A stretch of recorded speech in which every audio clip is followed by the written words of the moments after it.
सुने कार्यक्रम हवा महल।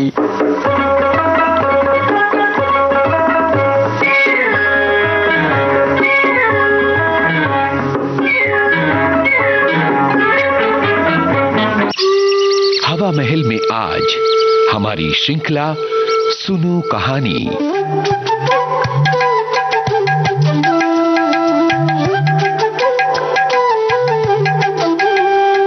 सुनो कहानी इस श्रृंखला में आप सुन रहे हैं मुंशी प्रेमचंद की कहानियों का वाचन। पिछले सप्ताह हमने आपको सुनाया उनकी कहानी कुसुम के वाचन का तीसरा भाग। आज सुनिए इस कहानी के वाचन का चौथा और अंतिम भाग। वाचक स्वर ममता सिंह, प्रस्तुतकर्ता विजय दीपक छिब्बर। पिछले अंक में कुसुम पत्रों के माध्यम से अपने जीवन और मन की उथल पुथल के बारे में बता रही थी। आइए सुनिए आगे।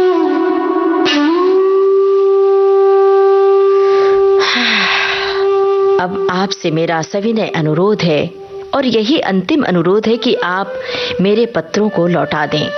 आपके दिए हुए गहने और कपड़े अब मेरे किसी काम के नहीं। इन्हें अपने पास रखने का अब मुझे कोई अधिकार नहीं। आप जिस समय चाहें वापस मंगवा लें। मैंने उन्हें एक पिटारी में बंद करके अलग रख दिया है। उनकी सूची भी वहीं रखी हुई है, मिला लीजिएगा। आज से आप मेरी जबान या कलम से कोई शिकायत न सुनेंगे। इस भ्रम को भूलकर भी दिल में स्थान न दीजिएगा कि मैं आपसे बेवफाई या विश्वासघात करूंगी। मैं इसी घर में कुढ़ कुढ़ कर मर जाऊंगी, पर आपकी ओर से मेरा मन कभी मैला न होगा। मैं जिस जलवायु में पली हूँ उसका मूल तत्व है पति में श्रद्धा। ईर्ष्या या जलन भी उस भावना को मेरे दिल से नहीं निकाल सकती। मैं आपकी कुल मर्यादा की रक्षिका हूँ। उस अमानत में जीते जी खयानत न करूंगी।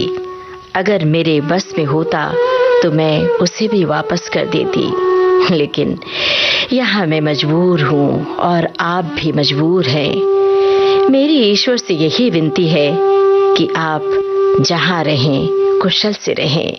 जीवन में मुझे सबसे कटु अनुभव जो हुआ वो यही है कि नारी जीवन अधम है। अपने लिए, अपने माता पिता के लिए, अपने पति के लिए। उसकी कद्र न माता के घर में है न पति के घर में। मेरा घर शोकागार बना हुआ है।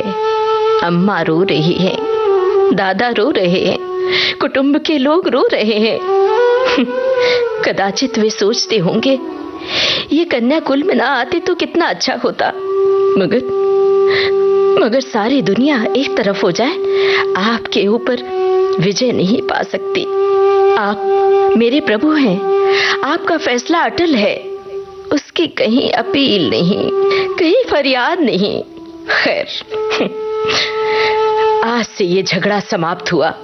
अब मैं हूं और मेरा ये पीड़ित भग्न हृदय। अफसोस यही कि आपकी कुछ सेवा न कर सकी। अभागिन कुसुम।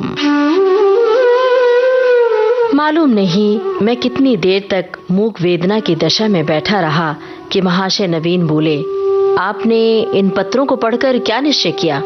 मैंने रोते हुए हृदय से कहा, अगर इन पत्रों ने उस नर पिशाच के दिल पर कोई असर न किया तो मेरा पत्र भला क्या असर करेगा? इससे अधिक करुणा और वेदना मेरी शक्ति के बाहर है। ऐसा कौन सा भाव है जिसे इन पत्रों में स्पर्श न किया गया हो? दया, लज्जा, तिरस्कार, न्याय, मेरे विचार में तो कुसुम ने तो कोई पहलू नहीं छोड़ा। मेरे लिए अब यही अंतिम उपाय है कि उस शैतान के सिर पर सवार हो जाऊं और उससे मुंह दर मुंह बातें करके इस समस्या की तह तक पहुंचने की चेष्टा करूं। और अगर उसने मुझे कोई संतोषप्रद उत्तर न दिया तो मैं उसका और अपना खून एक कर दूंगा। या तो मुझी को फांसी होगी या वही काला पानी जाएगा। कुसुम ने जिस धैर्य और साहस से काम लिया है वो सराहनीय है। आप उसे सांत्वना दीजिएगा। मैं आज रात की गाड़ी से मुरादाबाद जाऊंगा और परसों तक जैसी कुछ परिस्थिति होगी उसकी आपको मैं सूचना दूंगा। मुझे तो ये कोई चरित्रहीन और बुद्धिहीन युवक मालूम होता है। मैं उस बहक में जाने क्या क्या बकता रहा। इसके बाद हम दोनों भोजन करके स्टेशन चले। वो आगरे गए, मैंने मुरादाबाद का रास्ता लिया। उनके प्राण अब भी सूखे जाते थे कि क्रोध के आवेश में कोई पागलपन न कर बैठूं मैं। मेरे बहुत समझाने पर उनका चित्त शांत हुआ। मैं प्रातःकाल मुरादाबाद पहुंचा और जांच शुरू कर दी। इस युवक के चरित्र के विषय में मुझे जो संदेह था वो गलत निकला। मोहल्ले में, कॉलेज में, उसके इष्ट मित्रों में सभी उसके प्रशंसक थे। अंधेरा और गहरा होता हुआ जान पड़ा। संध्या समय में उसके घर जा पहुंचा। जिस निष्कपट भाव से वो दौड़कर मेरे पैरों पर झुका है वो मैं भूल ही नहीं सकता। ऐसा वाक्चतुर, ऐसा सुशील और ऐसा विनीत युवक मैंने कहीं नहीं देखा। बाहर और भीतर में इतना आकाश पाताल का अंतर मैंने कभी नहीं देखा था। मैंने कुशल क्षेम और शिष्टाचार के 2-4 वाक्यों के बाद पूछा, तुमसे मिलकर चित्त प्रसन्न हुआ, लेकिन आखिर कुसुम ने क्या अपराध किया है जिसका तुम उसे इतना कठोर दंड दे रहे हो? उसने तुम्हारे पास कई पत्र लिखे, तुमने एक का भी उत्तर नहीं दिया। वो 2-3 बार यहाँ आई भी, पर तुम उससे बोले तक नहीं। क्या उस निर्दोष बालिका के साथ तुम्हारा ये अन्याय नहीं है? युवक ने लज्जित भाव से कहा, बहुत अच्छा होता कि आपने इस प्रश्न को न उठाया होता। उसका जवाब देना मेरे लिए बहुत मुश्किल है। मैंने तो इसे आप लोगों के अनुमान पर छोड़ दिया था, लेकिन इस गलतफहमी को दूर करने के लिए मुझे विवश होकर कहना पड़ेगा। ये कहते कहते वो चुप हो गया। बिजली की बत्ती पर भांति भांति के कीट पतंगे जमा हो गए। कई झींगुर उछल उछल कर मुंह पर आ जाते थे और जैसे मनुष्य पर अपनी विजय का परिचय देकर उड़ जाते थे। एक बड़ा सा अखफोड़ भी मेज पर बैठा था और शायद जस्त मारने के लिए अपनी देह तौल रहा था। युवक ने एक पंखा लाकर मेज पर रख दिया, जिसने विजयी कीट पतंगों को दिखा दिया कि मनुष्य इतना निर्बल नहीं है जितना वे समझ रहे थे। एक क्षण में मैदान साफ हो गया और हमारी बातों में दखल देने वाला कोई न रहा। युवक ने सकुचाते हुए कहा, संभव है आप मुझे अत्यंत लोभी, कमीना और स्वार्थी समझे, लेकिन यथार्थ ये है कि इस विवाह से मेरी वो अभिलाषा न पूरी हुई जो मुझे प्राणों से भी प्रिय थी। मैं विवाह पर रजामंद न था, अपने पैरों में बेड़ियां न डालना चाहता था, किंतु जब महाशय नवीन बहुत पीछे पड़ गए और उनकी बातों से मुझे ये आशा हुई कि ये सब प्रकार से मेरी सहायता करने को तैयार हैं, तब मैं राजी हो गया। पर विवाह होने के बाद उन्होंने मेरी बात भी न पूछी, मुझे एक पत्र भी न लिखा कि कब तक वो मुझे विलायत भेजने का प्रबंध कर सकेंगे। हालांकि मैंने अपनी इच्छा उन पर पहले ही प्रकट कर दी थी, पर उन्होंने मुझे निराश करना ही उचित समझा। उनकी इस अकृपा ने मेरे सारे मंसूबे धूल में मिला दिए। मेरे लिए अब इसके सिवा और क्या रह गया है कि LLB पास कर लूं और कचहरी में जूते फटकारता फिरूं। मैंने पूछा, तो आखिर तुम नवीन जी से क्या चाहते हो? लेन देन में तो उन्होंने शिकायत का कोई अवसर नहीं दिया। तुम्हें विलायत भेजने का खर्च तो शायद उनके काबू से बाहर हो। युवक ने सिर झुकाकर कहा, तो ये उन्हें पहले ही मुझसे कह देना चाहिए था, फिर मैं विवाह ही क्यों करता। उन्होंने चाहे कितना ही खर्च कर डाला हो, पर इससे मेरा क्या उपकार हुआ। दोनों तरफ से 10-12 हजार रुपए खाक में मिल गए और उनके साथ मेरी अभिलाषाएं खाक में मिल गईं। पिताजी पर तो कई हजार का ऋण हो गया है। वो अब मुझे इंग्लैंड नहीं भेज सकते। क्या पूज्य नवीन जी चाहते तो मुझे इंग्लैंड न भेज देते? उनके लिए 10-5 हजार की कोई कीमत नहीं। मैं सन्नाटे में आ गया। मेरे मुंह से अनायास निकल गया, छी, वाह रे दुनिया और वाह रे समाज।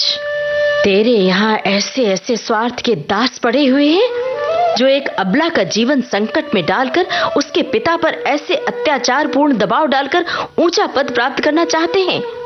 विद्यार्जन के लिए विदेश जाना बुरा नहीं, ईश्वर सामर्थ्य दे तो शौक से जाओ, किंतु पत्नी का परित्याग कर ससुर पर इसका भार रखना निर्लज्जता की पराकाष्ठा है।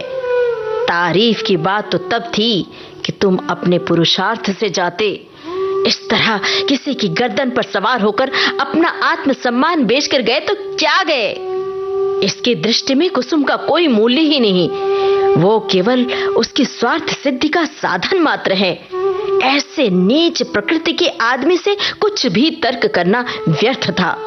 परिस्थिति ने हमारी चुटिया उसके हाथों में रख दी थी और हमें उसके चरणों पर सिर झुकाने के सिवा और कोई उपाय न था। दूसरी गाड़ी से मैं आगरे जा पहुंचा और नवीन जी से ये वृत्तांत कहा। उन बेचारे को क्या मालूम था कि यहाँ सारी जिम्मेदारी उन्हीं के सिर डाल दी गई है। यद्यपि इस मंदी ने उनकी वकालत भी ठंडी कर रखी है और वो 10-5 हजार का खर्च सुगमता से नहीं उठा सकते, लेकिन इस युवक ने उसने इसका संकेत भी किया होता तो वो अवश्य कोई न कोई उपाय करते। कुसुम के सिवा दूसरा उनका कौन बैठा हुआ है। उन बेचारे को तो इस बात का ज्ञान ही न था। अतएव मैंने यूं ही उनसे ये समाचार कहा तो वो बोल उठे, छी, इस जरा सी बात को इस भले आदमी ने इतना तूल दे दिया। आप आज ही उसे लिख दे कि वो जिस वक्त जहां पढ़ने के लिए जाना चाहे शौक से जा सकता है। उसका सारा भार मैं स्वीकार करता हूँ। साल भर तक निर्दयी ने कुसुम को रुला रुला कर मार डाला।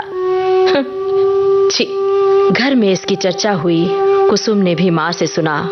मालूम हुआ 1000 का चेक उसके पति के नाम भेजा जा रहा है, पर इस तरह जैसे किसी संकट का मोचन करने के लिए अनुष्ठान किया जा रहा हो। कुसुम ने भ्रिकुटी सिकोड़ कर कहा, अम्मा, दादा से कह दो कहीं रुपए भेजने की जरूरत नहीं है। माता ने विस्मित होकर बालिका की ओर देखा। हैं? कैसे रुपए? अच्छा, वो क्यों? इसमें क्या हर्ज है? लड़के का मन है तो विलायत जाकर पढ़े, हम क्यों रोकने लगे उसे? यूं भी उसी का है, हमें कौन छाती पर लाद कर ले जाना है। नहीं, आप दादा से कह दीजिए 1 पाई न भेजें। आखिर इसमें बुराई क्या है? इसलिए कि ये उसी तरह की डाकाजनी है जैसा बदमाश लोग किया करते हैं। किसी आदमी को पकड़ कर ले गए और उसके घर वालों से उसके मुक्ति धन के तौर पर अच्छी रकम ऐंठ ली। माता ने तिरस्कार की आंखों से देखा। कैसी बातें करती हो बेटी, इतने दिनों बाद तो जाके देवता सीधे हुए हैं और तुम उन्हें फिर चिढ़ाए देती हो। कुसुम ने झल्ला कर कहा, ऐसे देवता का रूठे रहना ही अच्छा है। जो आदमी इतना स्वार्थी, इतना दंभी, इतना नीच है, उसके साथ मेरा निर्वाह न होगा। मैं कह देती हूँ, यहाँ रुपए गए तो मैं जहर खा लूंगी, जहर। इसे दिल लगी न समझना। मैं ऐसे आदमी का मुंह भी नहीं देखना चाहती। दादा से कह देना, और अगर तुम्हें डर लगता हो तो मैं खुद कह दूं। मैंने स्वतंत्र रहने का निश्चय कर लिया है। माँ ने देखा लड़की का मुखमंडल आरक्त हो उठा है, मानो इस प्रश्न पर वो न कुछ कहना चाहती है और न ही सुनना। दूसरे दिन नवीन जी ने ये हाल मुझसे कहा तो मैं एक आत्मविस्मृत की दशा में दौड़ा हुआ गया और कुसुम को गले लगा लिया। मैं नारियों में ऐसा ही आत्माभिमान देखना चाहता हूँ। कुसुम ने वो कर दिखाया जो मेरे मन में था और जिसे प्रकट करने का साहस मुझ में न था। साल भर हो गया है, कुसुम ने पति के पास एक पत्र भी नहीं लिखा और न उसका जिक्र ही करती है। नवीन जी ने कई बार जमाई को मना लाने की इच्छा प्रकट की, पर कुसुम उसका नाम भी नहीं सुनना चाहती। उसमें स्वावलंबन की ऐसी दृढ़ता आ गई है कि आश्चर्य होता है। उसके मुख पर निराशा और वेदना के पीलेपन और तेजहीनता की जगह स्वाभिमान और स्वतंत्रता की लाली और तेजस्विता भासित हो गई है। इस कहानी का पहली बार उर्दू में प्रकाशन हुआ था इस्मत वर्षांक 1932 में। हिंदी रूप कुसुम शीर्षक से ही मासिक पत्रिका चांद में अक्टूबर 1932 में प्रकाशन। मानसरोवर भाग 2 में संकलित। ये था मुंशी प्रेमचंद की कहानी कुसुम के वाचन का चौथा और अंतिम भाग। वाचक स्वर ममता सिंह, प्रस्तुति विजय दीपक छिब्बर। सुनो कहानी कार्यक्रम प्रस्तुत किया जाता है हर शनिवार रात 8 बजे हवा महल में। सुनो कहानी।